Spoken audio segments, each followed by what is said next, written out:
Le réveil matinal le plus haut de la capitale sur la radio. La plus haute de la capitale.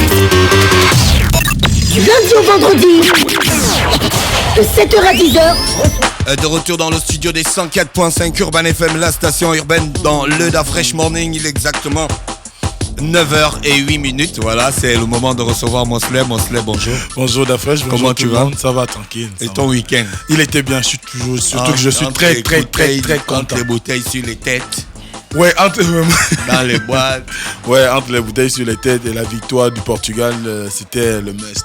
C'était le must. C'est le must d'avoir une bouteille sur la tête. Surtout à cause de Ronaldo, tu vois. Non, moi, je suis un Portugais. La bouteille, c'est le must. Hein? Non, pas la bouteille. La bouteille, par contre, c'est le peuple. C'est le peuple. Il faut vivre dans le peuple. Il faut connaître le peuple. Faut pas te détourner du peuple. Le gars se retrouve. On était dans les Speed Foundation. Tu connais les Speed Foundation. Alors, Mosley. Ouais. On va parler de quoi ce matin? Dans le studio, on a Joe the Crazy Boy. Exactement. Monsieur Frédéric Térétois. Ce qu'il faut savoir, c'est que le week-end était très mouvementé. Il y a eu beaucoup d'actions, beaucoup d'activités, notamment en rapport avec la présidentielle 2016. Tout le monde a pu avoir l'occasion de constater qu'on a eu le dépôt des candidatures, notamment celle de Nguyen Dama, mais surtout celle d'Ali Bongo Ondimba, qui a drainé un maximum de personnes à la place de la démocratie, sinon de la Concorde, qui se trouve au niveau du rond-point appelé rond-point de la démocratie. Et on a vu qu'il y avait un pléthore de jeunes qui sont venus d'un peu partout de Libreville. Il y a eu de nombreuses personnalités qui ont fait le déplacement, notamment ceux qui dirigent les instances de la République, notamment le président de l'Assemblée nationale, le président du Sénat, évidemment les ministres. Donc, ce qui sous-entend qu'il y a eu un événement, c'était un événement particulier, même si beaucoup diraient que ça aurait pu passer sous silence si on prenait la peine de laisser le candidat aller individuellement. C'est pourquoi aujourd'hui, d'ailleurs, nous recevons Monsieur Frédéric Térétois, qui est militant du Parti démocratique gabonais, on va dire cadre du Parti démocratique gabonais pour être précis, mais également agent public, et Monsieur Joe Djoumi Mobasango, que tout le monde connaît sous le nom de Joe the Crazy Boy par rapport à ses activités culturelles dans notre pays. Il n'est plus quelqu'un à présenter. Il est secrétaire général de la Convention nationale des jeunes volontaires, co-président de la Citizen Meetup. Il a été YALI, donc Young African Leaders, en 2000. Merci de préciser. En 2012, tout le monde sait que c'est une initiative du gouvernement américain, en tête desquels le président Barack Obama. Mais également, il est l'initiateur d'un mémorandum, un mémorandum qui a pour vocation de soutenir la candidature d'Ali Bongo pour cette élection présidentielle de 2016. Bonjour, messieurs. Bonjour. Alors, donc... Moi, je vais commencer par Joe the Crazy. Merci. Est-ce que tu peux nous parler du mémorandum? C'est quoi exactement le concept? Bon, écoutez, merci. Je suis d'abord très heureux de partager le plateau avec le grand frère. On s'est vu juste une fois au bureau du chef de cabinet du président de la République. On n'a pas encore eu l'occasion de se présenter. Je crois que les présentations seront faites aujourd'hui. Alors, vous savez qu'il faut absolument mobiliser le maximum des intelligences autour de notre candidat, de notre président candidat Ali Bongo Ondimba. Donc la Citizen Meetup et tous ces jeunes ont eu la fabuleuse idée de mettre en place un mémorandum. En fait, un mémorandum, on peut le découper, mémo, donc un rappel, juste pour faciliter le souvenir. Il s'agit d'un texte, d'une communication qui rappelle les principes démocratiques qui régissent notre pays, le Gabon. Vous savez que depuis 1990, notre pays s'est mis sur la voie de la démocratisation. Et que par rapport à la candidature d'Ali Bongo Ondimba, beaucoup de choses se sont dites. Donc nous, on a simplement voulu rappeler à la Commission électorale nationale autonome et permanente les principes démocratiques adoptés depuis 1990, les institutions que nous avons choisi de mettre en place depuis 1994 et exprimer notre soutien à notre candidat, le président Ali Bongo Ondimba. Donc, il s'agissait de mettre cette communication en ligne et de permettre au maximum de jeunes de pouvoir signer ce mémorandum. Donc, à ce jour, nous avons 41 678 signatures Ça veut dire que ce mémorandum a vraiment eu un impact sur les réseaux sociaux. D'accord. Alors, samedi, il y a eu une mobilisation avec une marche. Et puis après, il y a eu des jeunes qui ont perturbé en quelques minutes cette initiative. Comment tu analyses le comportement de l'opposition? Avant d'analyser le comportement de l'opposition, je voudrais juste rappeler que le dépôt de candidature d'Ali Bongo Ondimba n'est pas une victoire sur l'opposition gabonaise. Parce que le président nous enseigne que nous ne devons pas avoir une victoire sur une partie de notre peuple. Le dépôt de candidature d'Ali Bongo Ondimba, c'est simplement la solidité des institutions gabonaises et l'expression de la démocratie de notre pays. Maintenant, nous ne sommes pas étonnés, nous en tant que soutien du président Ali Bongo, de ce comportement de l'opposition gabonaise, une opposition qui est appelée au DTE, donc destitution, transition, élection. Je rappelle que la destitution, c'est exactement le bouleversement des institutions, donc nous ne sommes pas étonnés qu'à la fin de notre manifestation, parce qu'en fait, ça s'est fait, le président avait déjà fait son allocution et chacun repartait à la maison. Il y a eu cette organisation et n'oubliez pas de rappeler aussi que les véhicules, les 2 véhicules qui ont été brûlés, ce sont des véhicules de Gabonais économiquement faibles. Encore une fois, l'opposition gabonaise s'est attaquée aux Gabonais les plus vulnérables. Voilà. Donc je condamne et je dénonce cette attitude de l'opposition gabonaise. Monsieur Ntoye-Toa, vous avez participé à la rencontre de samedi. Vous pensez qu'on pouvait... ta voix. Elle est partie dans la victoire du Portugal. D'accord. Je suis d'ailleurs toujours en liesse. Donc, est-ce qu'on ne pouvait pas éviter cet incident si on faisait en sorte que le candidat parte lui-même déposer, comme les autres l'ont fait dans l'opposition, simplement sa candidature? Non, Ali Bongo, chef de l'État, il est leader du plus grand parti politique du Gabon, du Parti démocratique gabonais, et à côté d'autres alliés objectifs, dont les partis de la majorité. Je crois que ces instants étaient, voyez-vous, des instants de grande percussion, de frénésie politique. Il a fallu donner de l'ambiance, n'est-ce pas, à la démarche de notre leader. Ça a été l'affirmation justement politique du leadership du chef de l'État. Moi, je pense que c'était dans le droit fil de nos pratiques politiques, la fête. Il faut savoir se réjouir, se retrouver et dire merci à ce qui nous arrange. C'est dans nos pratiques, nos coutumes politiques. Cependant, s'il y a eu un petit groupe marginal, je pense que je ne peux pas mettre ça sous le fait d'une conspiration politique huilée par des partis responsables. C'est des groupes marginaux, notamment... Léon-Paul Ngola qui a, aux dernières nouvelles, puisque nous avons les détails sur les auteurs de ces tentatives d'intimidation, parce que il aurait seulement, ce qui a été intéressant, c'est d'avoir fait en sorte que nos jeunes n'aient pas été, n'est-ce pas, en réaction directe face à ces marginaux. Les forces de sécurité, de défense ont joué leur rôle, notamment les forces de police nationale, pour essayer de canaliser, atténuer ces velléités, comme le dit mon jeune frère, de tentatives insurrectionnelles ou de mise en mal des institutions de notre pays. Donc, ce que je voudrais vous rappeler, c'est que le président a bénéficié, n'est-ce pas, du soutien, de l'adhésion populaire de façon tout à fait désintéressée, délibérée de cette population qui croit en Ali Bongo Ondimba pour les routes, pour l'amélioration du système sanitaire, l'amélioration des revenus des agents publics au Gabon, puisque nous allons revenir sur ces grandes choses qui expliquent, n'est-ce pas, l'adhésion, cette adhésion des populations au projet d'Ali Bongo. Hier, ceux qui aujourd'hui constituent, si vous voulez, un peu une sorte d'obstruction à la démarche du président qui est versée vers une politique sociale tous azimuts, ce sont eux qui, hier, Premier ministre, etc., qui ont refusé de porter écoute sur les problèmes des attentes sociales des Gabonais. Donc nous allons revenir sur certains détails, mais en tout ce qui concerne la cérémonie de dépôt de candidature du président, je répète que c'était dans le droit fil de... Mais on constate également que ceux qui avaient amené les plateformes de jeunesse qui ont participé à cette rencontre n'ont pas aussi également fait leur travail en maîtrisant les effectifs, parce que par après, des retours et de ce qu'on a pu observer sur place, il y a des jeunes qui étaient dans ceux qui sont venus pour les associations, qui ont enlevé leur t-shirt pour les brûler et qui ont participé même à ces désordres-là. S'il vous plaît, je voudrais revenir pour rebondir, excusez-moi, pour dire que c'est vraiment marginal. C'est pas une exception gabonaise. Vous voyez les pays comme la France, les États-Unis, les grands pays où il y a les caméras, il y a des mécanismes de surveillance sécuritaire pointus. Avoir toujours quelques dérapages, c'est une grande manifestation. C'est ça la preuve que c'était important.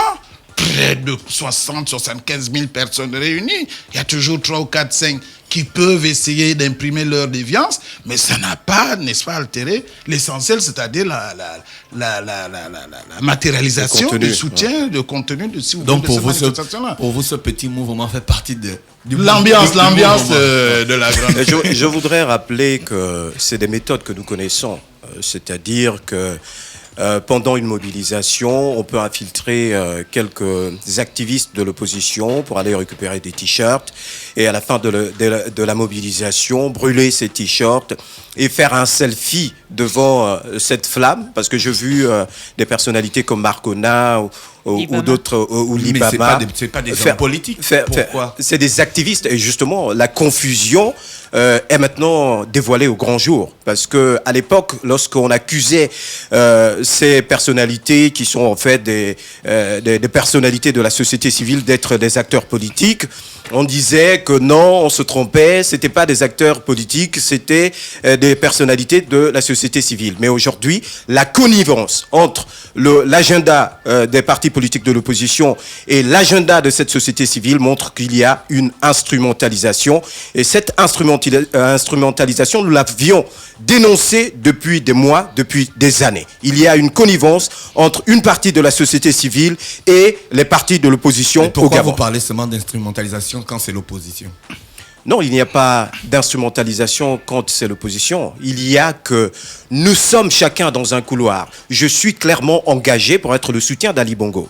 Je ne peux pas mener mon combat au nom de la société civile et aller émarger sur les listes d'un parti politique. Et c'est justement cette confusion, ce mauvais signal envoyé à la jeunesse gabonaise que nous dénonçons aujourd'hui. Alors, ce qui est là, c'est que les événements de samedi ont quand même déteint un tout petit peu sur la fête qu'il y a eu au rond-point de la démocratie. Est-ce que finalement, aujourd'hui, le président ne peut pas y voir un moyen d'engager une discussion nationale, un dialogue? La première chose, ce que je ne pense pas que ces événements marginaux aient impacté sur notre événement, la mobilisation autour du président de la République.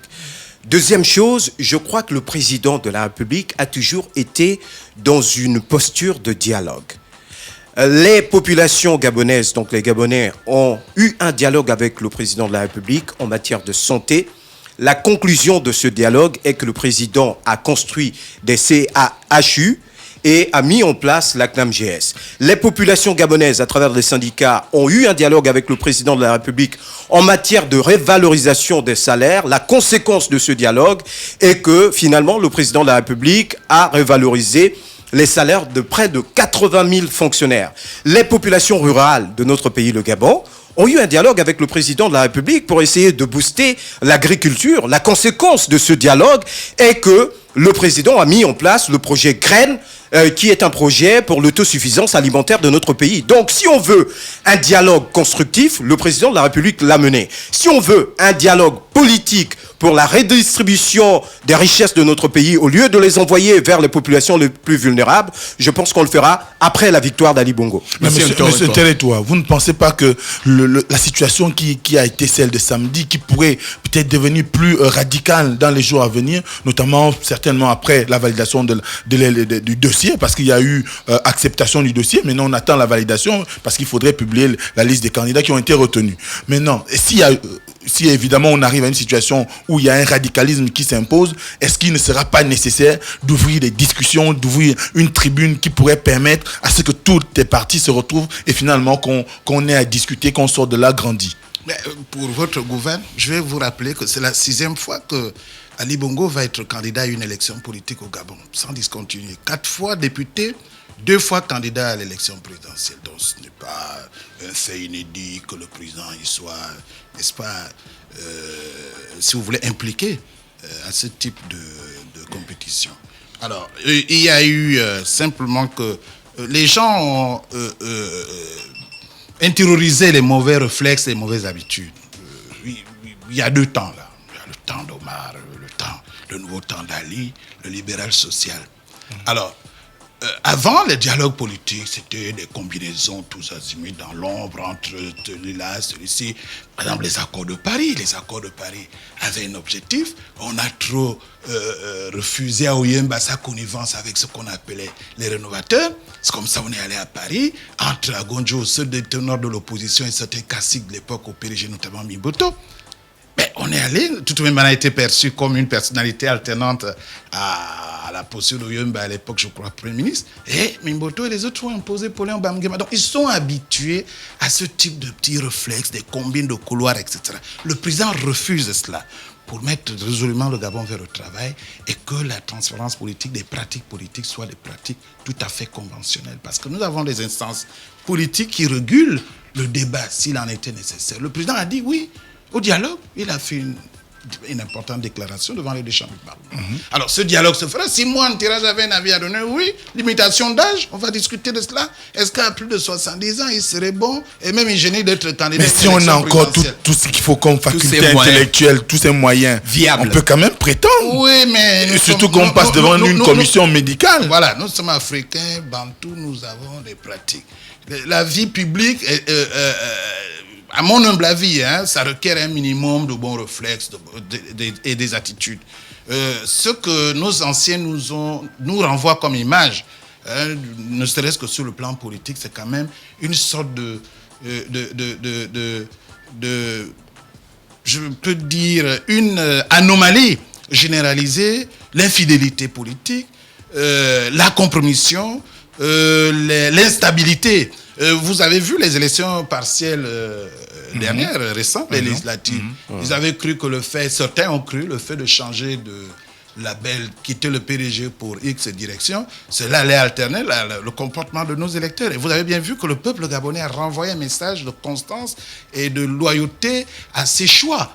Ils ont pratiquement renvoyé le PDG avec sa majorité et combiné avec, je crois, l'alliance avec le CLR du général Assélé, ce qui fait qu'on va remarquer que la population reste constante dans ses desiderata, mais c'est notre personnel politique qui est inconstant, infidèle à ses choix, c'est tout. Donc le dialogue politique avec le président, oui, mais on le fera après les élections présidentielles, parce que notre système politique n'est pas bon. Il a favorisé, par exemple, les partis à caractère régional, ethnique et même familial.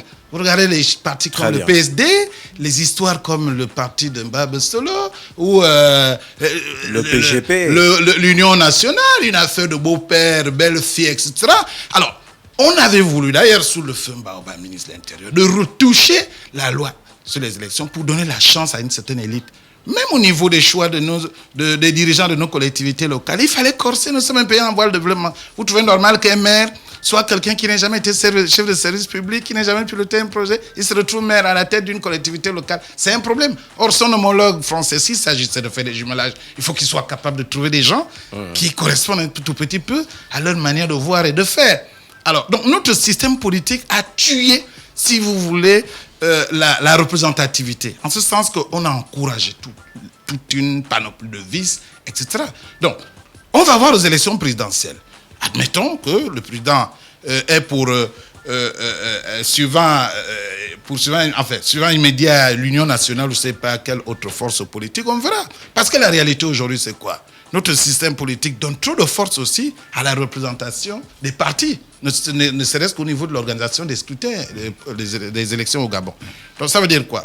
Ça veut dire qu'il faut que l'opposition nous démontre sa capacité de représentation et de mobilisation sur le terrain. Moi, je doute fort qu'un candidat, quel qu'en soit le candidat de l'opposition, d'ailleurs, je ne sais pas comment ils feront pour être impliqués à l'organisation de ce scrutin, puisqu'il faut bien qu'ils aient des représentants dans les cantons, nos villages, etc. Le seul parti reconnu partout ailleurs, jusqu'au dernier retranchement, au dernier campement au Gabon, c'est le PDG. Vous allez prendre un coin comme le département de la Zadia, Menkambo, Est-ce qu'il y a un seul représentant de l'Union nationale là-bas? Est-ce qu'un de Mazo a eu le temps? Attention, Oyemba a quand même fait. Oui, Oyemba est allé faire une tournée balade. récemment. Non, ce qu'on nous apprend, c'est que pour gagner une élection, pour la faire, il faut appartenir à une machine politique, à un parti. L'Union nationale, c'est une machine dans l'opposition, tout de même. Oyemba reste une légende, quelqu'un de beau qu'on a su bien voir à la Je voudrais juste ajouter un petit mot à la suite du grand frère. Vous parliez de dialogue. Je pense qu'il faut juger les gens en fonction de leur poids politique. Ça, c'est la première chose. Et il n'y a pas meilleur dialogue politique que l'élection présidentielle parce qu'il s'agit de la rencontre d'un homme avec l'ensemble de la population. Donc, la première étape de ce dialogue, de toute façon, quel que soit le vainqueur de la présidentielle, moi je suis convaincu que ce sera Ali Bongo. Quel que soit le vainqueur de la présidentielle, c'est le président. Il y aura un dialogue. Mais le dialogue que nous aurons après la présidentielle d'août 2016 sera donc légitimé par le dialogue que chacun aura avec le peuple gabonais. Parce que les résultats. On doit être jugé en fonction du poids politique. Si vous avez 22 personnes qui ont voté pour vous, il faut qu'on vous traite en fonction de votre poids politique. Bon, je voulais te poser une question purement administrative. À toi, bien sûr, qui est le chroniqueur politique du Da Fresh Morning. Quand tu es candidat à l'élection, si ta candidature est validée, est-ce que tu as des représentants dans des bureaux de vote, même si tu n'es pas un élu politique? En principe, chaque candidat devrait avoir des représentants. C'est dans la loi. Non, en principe, parce que quand je dis en principe, c'est parce que dans notre pays, la loi, on a reçu Morongama ici, qui nous a bien édifié sur la question. La loi ne reconnaît que deux blocs politiques dans notre pays, l'opposition et la majorité. Sauf que aujourd'hui, nous sommes dans un système où tout est vicié. Nous n'avons plus une représentativité claire de l'opposition dans les instances de la Sénat, par exemple. Parce qu'aujourd'hui, on leur a donné la date butoir, c'était le 7 juin, pour désigner des représentants au sein de la Commission nationale autonome et permanente. Mais il n'en est rien. Quel parti a envoyé des délégués? On ne sait pas, parce que jusqu'aujourd'hui, en tout cas, on ne sait pas. Dynamique Nouvelle, le parti de Ndebouzo n'était pas encore créé. Démocratie donc, Nouvelle. Donc, il n'avait pas de parti, a priori, et il a préféré d'adhérer au PGP. Voilà. Le PGP n'est pas connu à l'embarrané. Donc, du coup, on se retrouve dans une situation où c'est de façon individuelle que les candidats qui seront retenus vont, dans le camp de l'opposition, désigner leurs représentants. Mais ce qui est sûr, c'est que la majorité a déjà une longueur d'avance sur la question, parce qu'elle a su à faire en sorte qu'ils aient un seul et unique candidat. Donc, voilà. Pour avoir des représentants, il était obligé de rentrer dans un parti politique. Parce que étant... Non, il faut nuancer. Non, il faut nuancer. Il y a les représentants du candidat dans le bureau de vote. Voilà. Ils observent. Encore mais ceux qui est-ce qu'ils auront la possibilité la gestion de les avoir? Du bureau de vote, c'est le président du bureau de vote, le représentant de la majorité et celui de l'opposition formellement reconnu. Voilà. Donc si monsieur X, le candidat de la coalition des partis, Ping Jean par exemple, S23 par exemple, ça m'étonnerait qu'il prenne part à la gestion d'un scrutin de façon objective. Voilà. Il sera observateur. Voilà. Et il sera battu. C'est là tout le problème. Et c'est ça que Morongama se battait à demander lors de son intervention ici pour dire qu'il fallait que l'opposition se retrouve et qu'il désigne les gens qui pourraient incarner leurs aspirations au sein de la Sénat. Mais cela n'a pas été fait. Maintenant, on attend, ce qu'on verra, c'est que c'est un citoyen lambda qui se retrouvera dans un bureau de vote. Il demande est-ce que Ping a un représentant? Est-ce que tel a un représentant? Sans enquête de moralité. Sans enquête de moralité, sans avoir même été désigné au préalable par l'intéressé. Et il va se désigner comme représentant de cette personne-là. Leurs volets de PV vont se retrouver oubliés dans les bureaux de vote. Voilà. Donc ils n'auront même pas les résultats. Voilà. Donc c'est là tout le problème. Et là, c'est ce qui nous amène, parce que quand on a écouté M. Djodjoumi Mbasango et M. Territoire, on se rend compte que est-ce que le problème qui se pose par rapport à la radicalisation, sinon du discours à l'endroit de l'état civil du chef de l'État, c'est pas un problème de manque d'une offre politique réelle de l'opposition? Écoutez, moi, je ne veux plus parler de l'état civil du président de la République. Parce que sur le plan de la loi ou le droit, le dossier a été épuisé à Nantes, à Libreville. Il y a quand même un juge d'instruction qui a été commis récemment. Et d'ailleurs, sur le plan de la légitimité de ce débat, nous ne sommes pas sûrs, ou bien aucun référendum n'a été organisé pour définir la question de l'état civil du président comme étant une question qui préoccupe l'ensemble des Gabonais et des Gabonaises. En tout cas, aucun rapport n'indique que c'est la première préoccupation des Gabonais et des Gabonaises. Je crois que dans toute modification de l'environnement social, économique et politique, il y a son lot de mécontents. Il y aura toujours des mécontents. Aujourd'hui, Seth Mosley, si jamais on modifie ce studio et on vous vire, vous serez mécontents et avec vous, toute votre famille. Donc, je crois très sincèrement que cette radicalisation du discours au niveau des partisans vient du fait qu'il y ait une absence d'offres politiques. Il n'y a pas de projet de société actuellement dans l'opposition gabonaise. Je vous prends un exemple. En 1993, Mba Abessol se présente. Il a donc son projet École cadeau, hôpital cadeau, travail pour tous. 23 ans plus tard, en 2016, nous sommes toujours capables de nous rappeler de hôpital cadeau, école cadeau, travail pour tous. Je vous renvoie, maintenant vous qui nous écoutez, en tant que militants de l'Union nationale, en tant que partisans de Ping-Jean ou en tant que partisans d'autres candidats, quels sont les grands thèmes développés par vos candidats? Moi, je me rappelle... Le Gabon a la peur et du besoin. Mais c'est un thème tellement vaste qu'il n'y aura jamais de comptabilité. Mais c'est quand même... Comment ça, monsieur Djedouni? Mais je vous demande. C'est quand même un thème. Après, comment vous allez démontrer que vous avez mis quelqu'un à l'abri de la peur et du besoin? En créant des conditions sociales viables. Demander ça à l'opposition. Écoutez, je vais vous dire... nous les opposants. Je vais vous dire quelque chose de très clair. Il y a des intentions qui sont définies par les hommes politiques. Ensuite, il y a des programmes. Et quand on élabore un programme, il y a des statistiques, il y a des moyens à mettre en place et il y a une durée d'exécution du programme. Et combien de Gabonais seront impactés par le programme? Donc, je crois que au niveau de la peur... En 2009, le candidat Ali Bongo, son programme souffrait des mêmes problèmes. Non.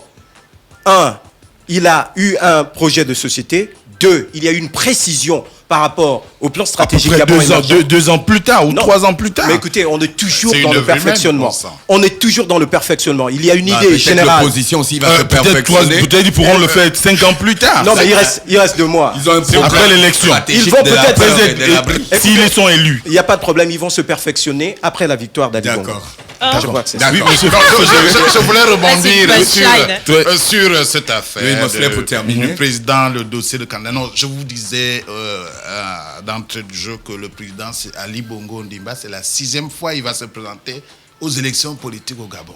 Il a été 4 fois député, enfin pendant 4 mandats député de Bongoville à l'Assemblée nationale. Nzouba était président du groupe, même si en 91, ils ont fait un complot pour chasser Ali du gouvernement. Du ministère des Affaires étrangères. Qui ne remplissait pas l'âge, etc. Ali, d'ailleurs, en était victime avec André Mbaoba. Nous étions là. Et ce n'est pas la première fois qu'Ali vit dans l'adversité politique complaisante. Alors, il a toujours su rebondir à ça. Mais rassurez-vous, le parrain politique de Mbaba Solo, celui qui a amené Mbaba Solo à discuter des mécanismes de retour du multipartisme au Gabon en créant le RSDG, c'est Ali Bongo. C'est Ali Bongo qui allait prendre M. Jean Ping dans les couloirs de l'UNESCO à Paris pour l'amener ici. Il n'y avait pas de problème d'acte de naissance ou d'état civil du fils du président Bongo. C'est Ali Bongo qui, au fort temps des contestations sur la nature juridique de la conférence nationale, parce que nous y allions, c'était pour ratifier le RSDG, le Rassemblement social-démocrate gabonais, quelque chose comme ça, qui était le laboratoire d'idées par lequel il fallait passer pour arriver au multipartisme intégral. Quand l'opposition a refusé, tout de suite on a demandé la mise en place d'une constitution. C'est Agonjo qui était juriste chevronné à l'époque et d'autres cadres de ce pays qui ont voulu que la conférence nationale du Gabon soit à l'image de celle du Bénin. Le Bénin avait complètement désacralisé la fonction présidentielle, dont le président Sénékou se retrouvait avec un premier ministre qui avait toutes les prérogatives. Le président était là tout symboliquement, comme en Israël, comme ailleurs. Et il a été laminé aux élections présidentielles par la suite. Donc c'était le vœu de l'opposition. Mais qui dans le camp de la majorité où Oyemba était premier ministre, la majorité où Oguligende était président de l'Assemblée nationale, la majorité où Zouba était président du groupe parlementaire du PDG, avait pris des positions de risque de contenir ce mécontentement? C'est Ali Bongo. avec des jeunes cadres de ce pays. Ils sont là, les Mbaobab, PD Bouiki et bien d'autres qui étaient à la conférence pour essayer d'endiguer cette vague de mécontentement qui venait de la rue. Non, c'est pour vous dire qu'il y a une démarche visiblement complaisante de l'opposition, un manque d'arguments pour... Il n'y a pas de projet. Et puis politiquement, c'est des gens qui ont toujours grandi, évolué dans l'adversité, j'allais dire gratuite. Rassurez-vous, ceux qui se disent aujourd'hui opposants au président Ali, ils ne sont pas opposants au président Ali, c'est les opposants d'Omar Bongo. C'était des transfuges du PDG. Nzouba, les Guéré Manzela, les Ndemenzo, tout ce monde ont grandi dans la GEG en France et la FEANF contre le président Bongo et le PDG. Mais quelques années après, ils ont oublié qu'il y a quelqu'un qui faisait ses pas dans l'autre. C'est juste un retour aux anciennes idées. C'est la constance. C'est-à-dire que du point de vue politique, c'est des gens qui n'ont pas évolué. D'un point de vue de la réflexion. Mais les événements ont évolué. Des événements ont évolué et la population gabonaise a grandi. Dans l'analyse, c'était des populations, ça a des masses de consommation. Aujourd'hui, on a un peuple, ça a des masses pensives. Nous avons des retraités, docteurs, etc., bacheliers dans nos villages. Donc, les gens qui sont capables de décrire ou décrypter un discours politique. Donc, ça veut dire que cette classe politique, elle est en panne d'idées. Elle est sclérosée, pas par le fait de l'âge, mais du moins au niveau des réflexes. Et rassurez-vous, le Gabon aujourd'hui offre l'image d'être le seul pays dans le giron francophone d'Afrique où les leaders politiques ne laissent jamais la direction de leur structure depuis là. En Côte d'Ivoire, les partis politiques ont changé de leadership. Au Sénégal, il y a eu cette évolution. Au Cameroun, même ni John Frundi s'est tué un tout petit peu. Mais au Gabon, c'est Divungi, c'est Mbabe Solo, c'est les mêmes. C'est les mêmes, je ne le sais pas. Le PDG aussi pêche pas. On a eu, attention, on a eu 2 présidents à la tête de notre parti, 3 ou 4 secrétaires généraux. Je vous parle de Jacques Adjaïno, qui a dirigé le PDG, il est parti. Guédé Manzela est venu, il est parti. Aujourd'hui, c'est Fossé Bokoubé. Donc, nous incarnons ce changement interne, cette envie d'améliorer les choses, pour être en osmose avec les attentes de nos populations. Mais, d'un point de vue politique, je vous disais, comme mon jeune frère vous l'a rappelé, nous voulons regarder sur des questions liées à la représentativité.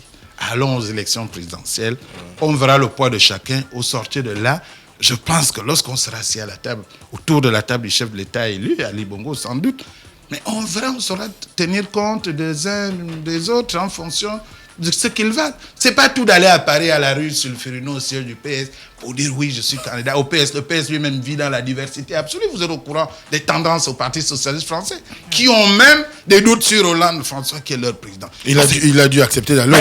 Il s'est plié parce que quoi, Rocard est mort. Il fallait voir la vague de comment dirais-je, la base de sympathie autour de Rocard. Mais c'est pas seulement parce qu'on a perdu un leader, mais ça ravive, ça renvoie à quelque chose. C'est le problème des tendances. Les tendances, oui. Donc, même au sein des loges françaises, il y en a 2, je vous l'ai dit.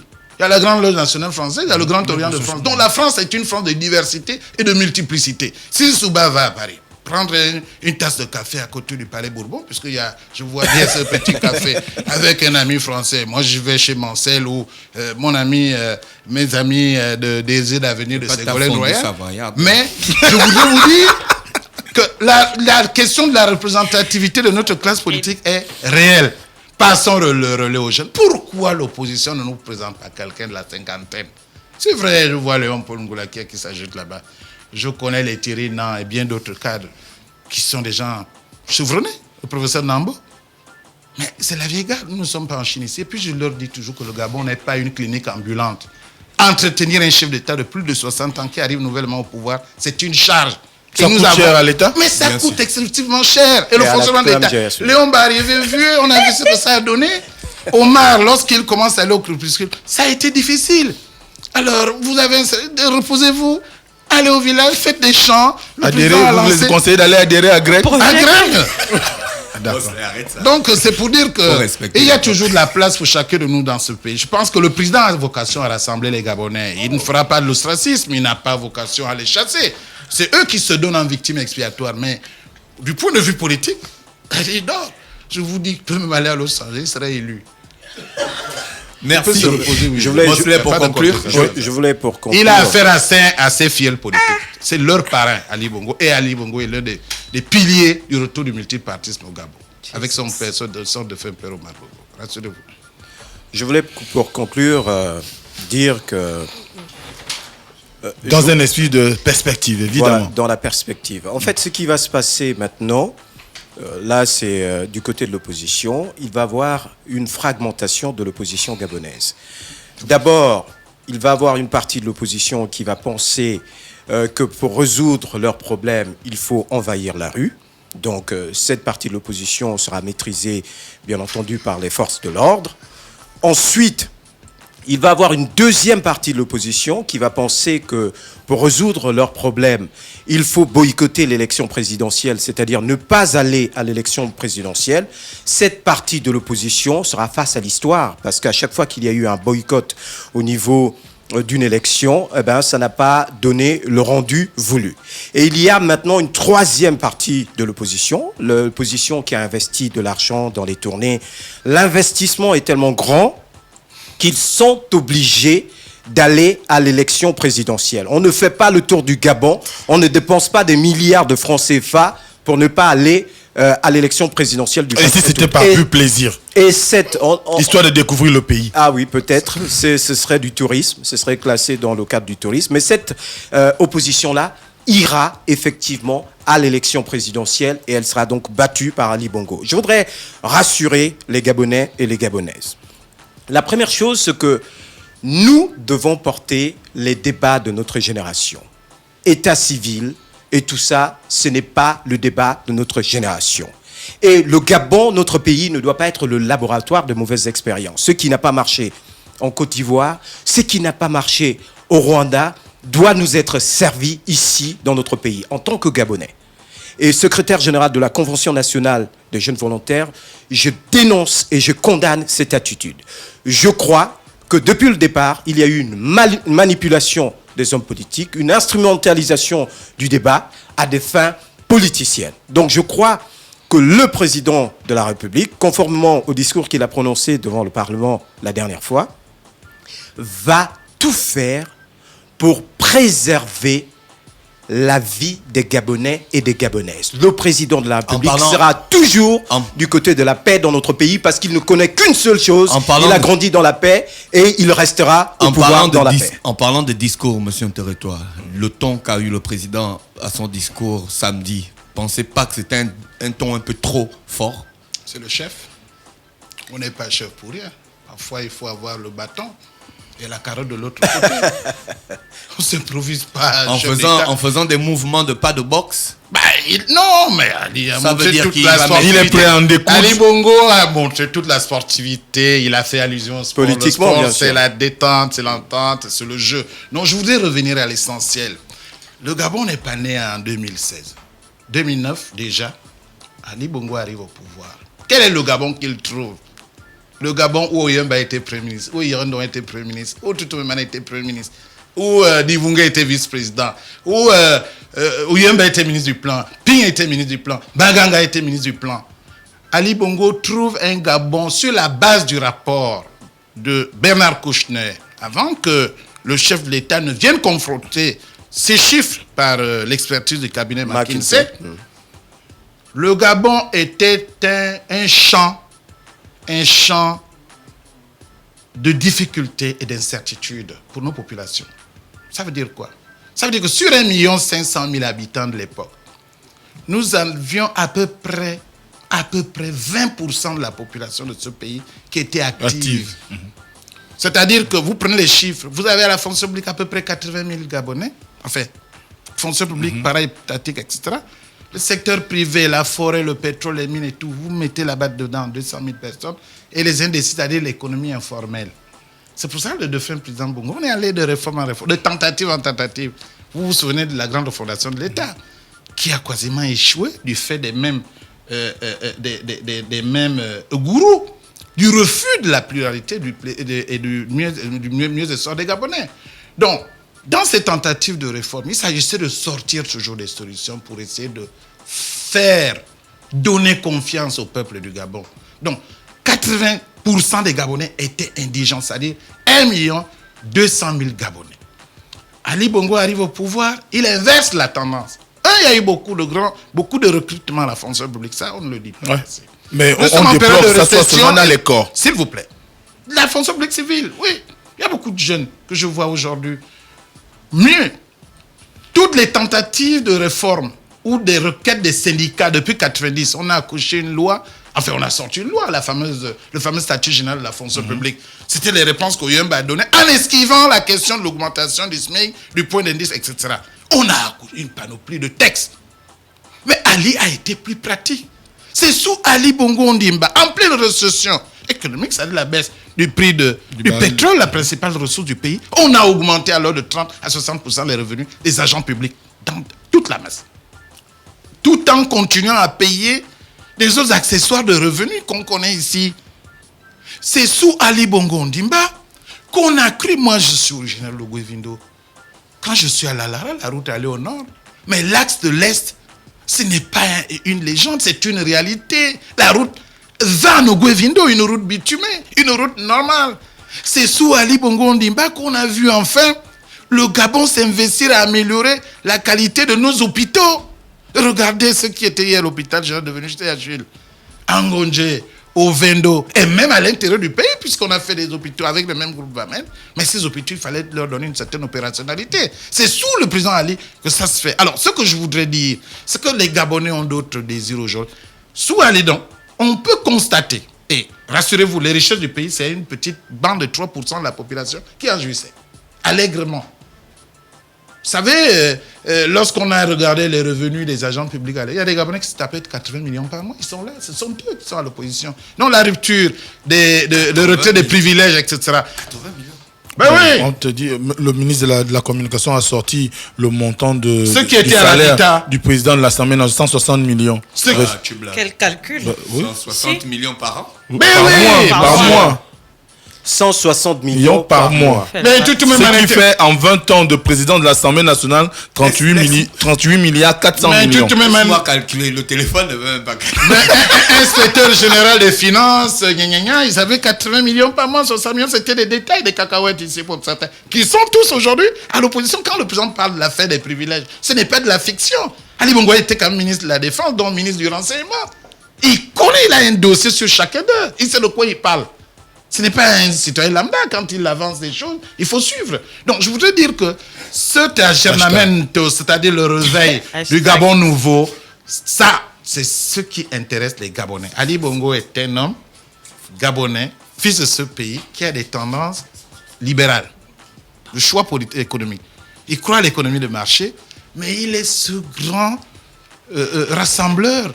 Il a même le génie politique de combiner cette addiction à l'économie de marché au sens du partage. Vraiment, en Afrique, je ne sais pas s'il y a 2 ou 3 pays après nous qui font ce que l'ACNAM fait au Gabon.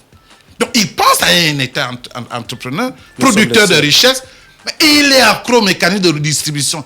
Mais ailleurs, chez les autres, c'est l'emploi. C'est le travail qui participe à cette redistribution. Mais le président est allé jusqu'à créer les AGR, les activités génératrices de revenus, où les femmes ont des dividendes aujourd'hui, les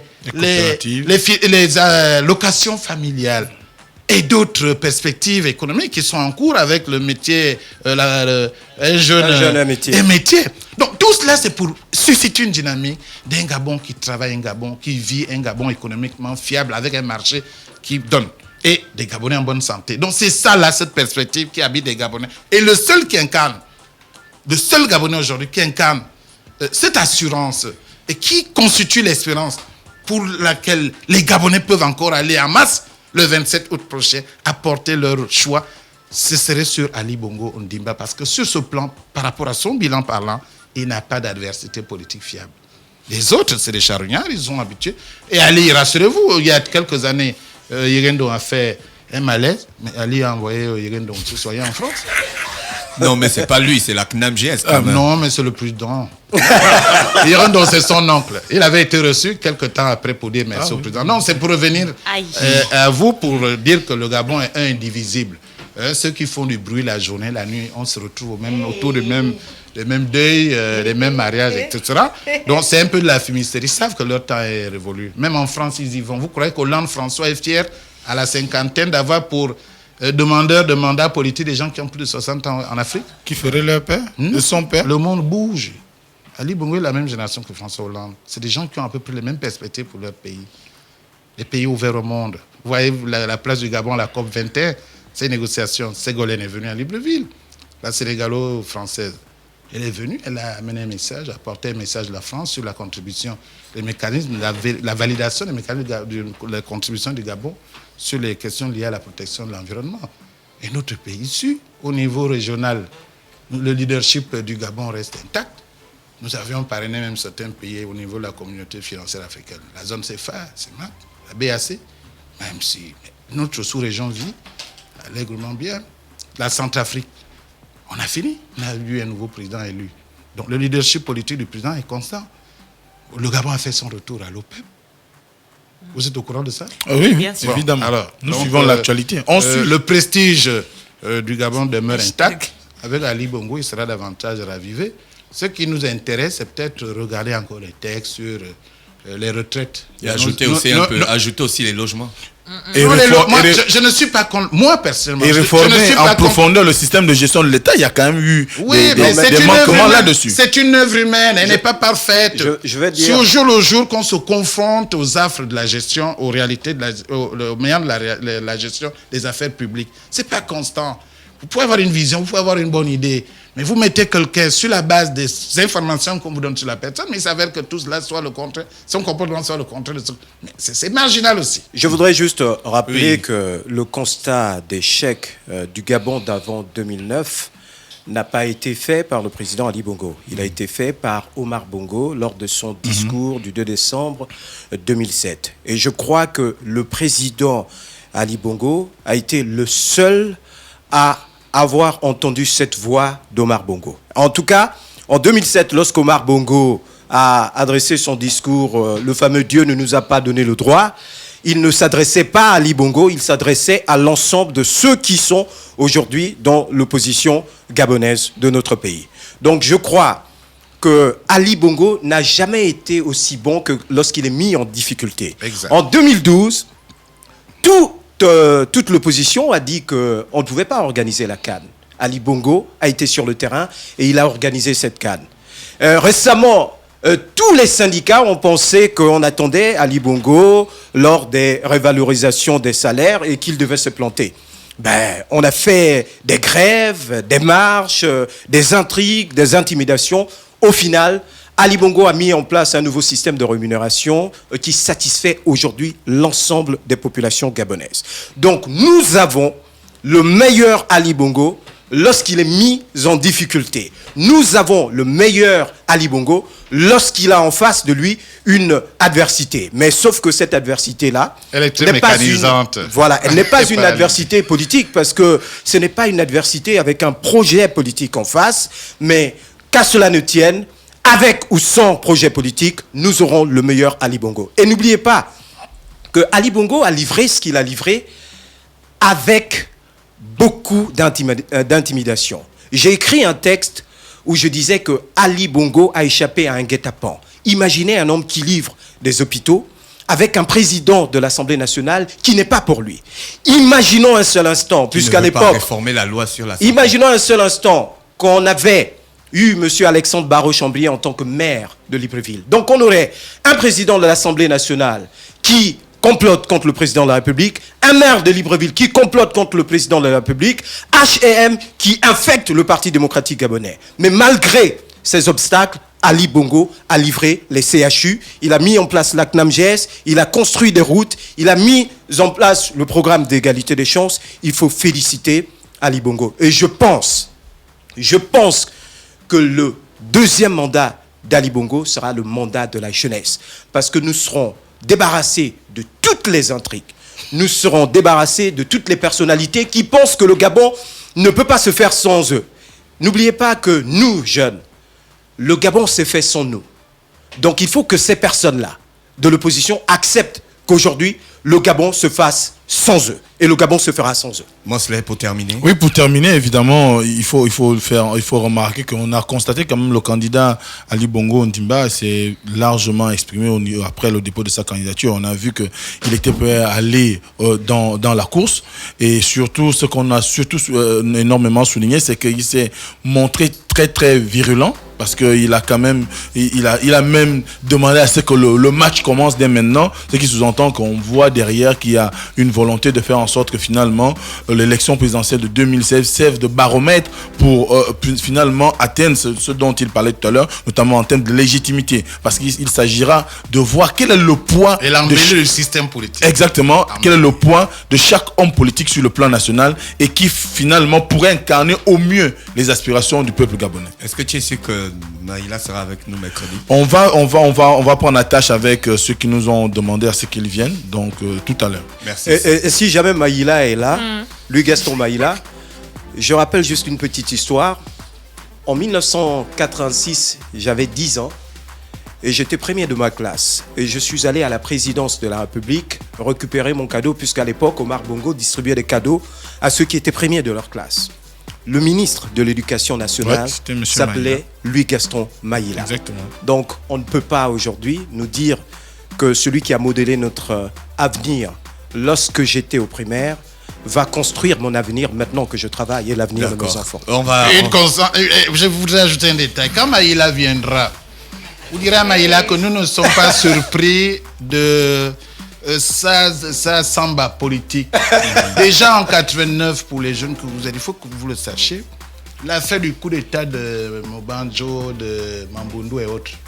Vous savez que lorsqu'on a dénoncé le coup d'état, Maïla a eu une promotion, il est passé ministre d'État pour la première fois dans sa vie. Donc il avait trahi. Il était complice. Il était complice, il avait trahi ses frères du Sud. Donc c'est un infidèle, un véritable renégat politique. Qu'il vienne, il aura seulement la chance qu'il n'y ait pas de contradicteur. Non, on ne mettra pas de contradictoire. Bon, ben, encore une fois, moi je vous remercie pour cette invitation. C'est d'ailleurs un très grand chanteur. C'était le Da Fresh Morning, le réveil matinal le plus haut de la capitale sur la radio la plus haute de la capitale. On se retrouve demain à 7h. Urban FM 104.5. Urban FM, toujours dans le barrio, proche des éléments. On fait passer les chariots à chaque événement. Général en costard. Urban FM, c'est cool, c'est fun. En fait, jamais une radio n'avait été aussi musicale. Et si on refaisait le hip-hop?